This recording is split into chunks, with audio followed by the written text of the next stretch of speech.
Today we're going to take on another trade from the 2014 deadline, and it's another team looking to improve their rotation heading into the playoffs. This is the Jeff Samardzija trade tree. The Oakland A's may be considered a laughingstock now, but on July 5th of 2014, they had the best record in MLB, and they were on their way to a third consecutive playoff appearance. They were looking to upgrade their rotation. They were first in the league in ERA, but general manager Billy Beane expected some regression, as they had question marks behind Sonny Gray and Scott Kazmir. Now, on the other hand, the Cubs were working through the end stages of a rebuild. Top prospects Chris Bryant, Javi Baez, and Jorge Soler were less than a year away from the majors. So they were looking to flip some pieces that were nearing free agency, and Jeff Samardzija was the biggest of those names. The reliever-turned-starter had been the Cubs' ace for a couple years, starting on opening day in 2013 and 2014, and he was named to the 2014 NL All-Star Game. But with a year and a half left on his contract, he wasn't guaranteed to be around when the team was aiming to compete. With his value at an all-time high, the Cubs sent him to Oakland. So the trade was, the A's received Jeff Samardzija and starting pitcher Jason Hammel, who was an upcoming free agent that offseason, and the Cubs received pitcher Dan Straley and the A's top two prospects, 20-year-old infielder Addison Russell and 19-year-old outfielder Billy McKinney. So how did the A's do? How did Samardzija do?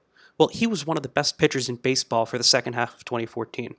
Through 16 starts, he put up a 1.18 ERA+, .9 WHIP, and 1.8 WAR in 111 and two-thirds innings. He didn't pick up any Cy Young votes, but that was because his season was pretty much evenly split between AL and NL. And as good as he was, it wasn't enough to keep the A's afloat, as position player injuries took their toll on the team, and they found themselves at the end of the regular season 10 games behind the Angels for the division lead, and playing in the wild-card game against Kansas City. Samardzija didn't play in that game. The A's instead chose to start John Lester, and they lost in heartbreaking fashion when Royals catcher Salvador Perez hit a walk-off RBI single in the 12th inning. Hammel joined the rotation along Samardzija in 2014, and he was nothing special.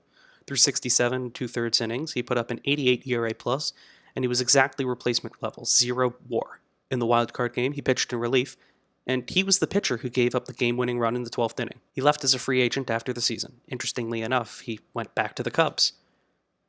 So after the disappointment in the playoffs, the A's began dismantling their team. They traded third baseman Josh Donaldson to Toronto. They traded first baseman Brandon Moss to Cleveland. With only 1 year left on his contract, they also moved Samardzija. Samardzija was traded with minor league pitcher Michael Ynoa to the White Sox, and the A's received pitcher Chris Bassett, catcher Josh Phegley, first base prospect Rangel Ravelo, and shortstop Marcus Semien. Bassett joined the A's rotation, and he stayed with the team for the next 7 years. His first few years were nothing special, but he really rounded into form in the lockdown-shortened 2020 season, finishing top 10 in Cy Young voting. 2021 was even better, with an opening day start, a 2-hit complete game shutout in May, an All-Star nod in July, and more Cy Young votes as he finished top 10 again. With a year remaining before free agency, and the A's again nowhere close to the playoffs, they traded Bassett. Across 526 innings with Oakland, Bassett put up a 30 and 24 record, a 121 ERA+, and 9.9 WAR. Bassett was traded to the Mets for pitcher Adam Oller and pitching prospect JT Ginn. Oller bounced between the rotation and the bullpen over the last 2 years, and he was pretty bad in both spots. Across 94 innings, Oller pitched to a 55 ERA+, 1.7 WHIP, and minus 1.9 WAR. In July of 2023, he was claimed off waivers by the Mariners. Now, Ginn has yet to reach the majors, but he's still in the A's system. He spent the last 2 years mostly at AA, and he's had trouble there. He's giving up more hits, more walks, and he's striking out batters at terrible rates. So if I had to predict it now, he's not going to be a major leaguer, but he is only 24. He has some time to turn things around, and you hope maybe the A's coaching staff can figure something out with him. Phegley became the A's backup catcher, and he was generally okay there. He had a couple years with decent numbers, particularly 2015, but otherwise he was essentially replacement level. He became the starter for 2019. He caught Mike Fiers' no-hitter, and after that season he left as a free agent. In 300 games with the A's, Phegley put up 2.5 WAR. Ravelo never reached the majors with Oakland. He was released in 2017. Semien became the A's starting shortstop, and his first 4 seasons there were pretty good. He was about league average at the plate, and he was very good defensively. His big breakout came in 2019. He slashed 285, 369, 522 for a 139 OPS plus and 8.5 WAR, which was third among MLB position players. And he finished third in AL MVP voting. After a rough 2020 where he was barely replacement level, he left as a free agent. Through 773 games with Oakland, Semien put up 20.4 WAR, and letting him leave appears to have been a mistake, as he's played some amazing baseball since leaving, putting up 20.2 WAR in the 3 seasons since, finishing third in MVP voting twice more, missing only one game across all 3 seasons, and winning the World Series with Texas in 2023. Now in total, the A's got 32.7 WAR out of this trade. Samardzija was good for them, and they managed to get a ton of value by trading him to the White Sox, particularly by getting Marcus Semien. Now, how did the Cubs do? Did they get enough value for trading their ace? Well, Straley made one start and a handful of relief appearances with the Cubs in 2014. He wasn't good. He had a 33 ERA plus and minus .9 WAR in 13 and 2/3 innings. And after the season, they traded him. Straley was traded with infielder Luis Valbuena to the Houston Astros for outfielder Dexter Fowler. Fowler was the Cubs' starting center fielder for the next 2 years, and he was very good.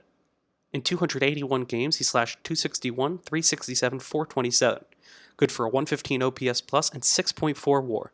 Along with several teammates, he was voted as a starter for the 2016 MLB All-Star Game. Unfortunately, he missed that game with an injury. In the 2016 playoffs, he batted leadoff in every game, and he put up 3 hits in Game 7 of the World Series, including a solo home run. After the World Series, he left as a free agent. Russell was called up by the Cubs in 2015, and he spent 5 years with the Cubs. His bat was never particularly noteworthy. He was below average at 86 OPS plus, but he was one of the best defensive shortstops in baseball. He was also an All-Star in 2016. He started at shortstop, and in Game 6 of that World Series, he arguably saved the Cubs' season. He had a 2-run double in the first inning, a grand slam in the third. In 2018 and 2019, Russell got worse at the plate, and that, coupled with some off-the-field issues, led the Cubs to release him after the 2019 season. In 615 games with the Cubs, Russell put up 11.3 WAR. McKinney, at the time of the trade, was playing in High A. 2 years later, at the 2016 deadline, he was 21, and he was ranked 4th in the Cubs' deep prospect pool.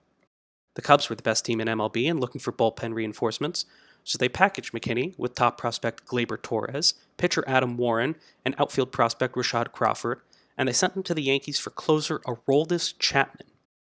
Chapman was lights out down the stretch for the Cubs. He pitched to a 1.01 ERA, 15.5 Ks per 9, and 1.2 WAR in just 28 games. In the playoffs, most people just remember him giving up that 8th-inning home run to Rajai Davis in Game 7. It nearly cost the Cubs the title. But other than that, he was solid in the playoffs for the Cubs, and after the World Series, he left as a free agent, went back to the Yankees. So in total, the Cubs got 18 WAR out of the pieces that they got for Samardzija, so it's less than the A's, but they won the World Series, they broke their curse, so I don't think they really mind. So the Cubs are my winner of this trade, so even though the A's got more WAR, and got some very valuable players out of this trade, they didn't get what they wanted, which was 2 deep playoff runs with Jeff Samardzija. And the Cubs got exactly what they wanted, which was young pieces to build towards a future World Series. But I don't think the A's are losers. It's really hard to call them that when they managed to flip Samardzija and get so much value out of particularly Chris Bassett and Marcus Semien. So it's a testament to them and to general manager Billy Beane for knowing when to trade him and knowing who to trade him for. The losers of this trade are the Chicago White Sox, where Samardzija was not very good. He left after 1 year. But the Cubs are my winner. So let me know down in the comments what you think, who you think won this trade, if there's any other trades you want to see me cover, and I'll see you all in the next trade tree.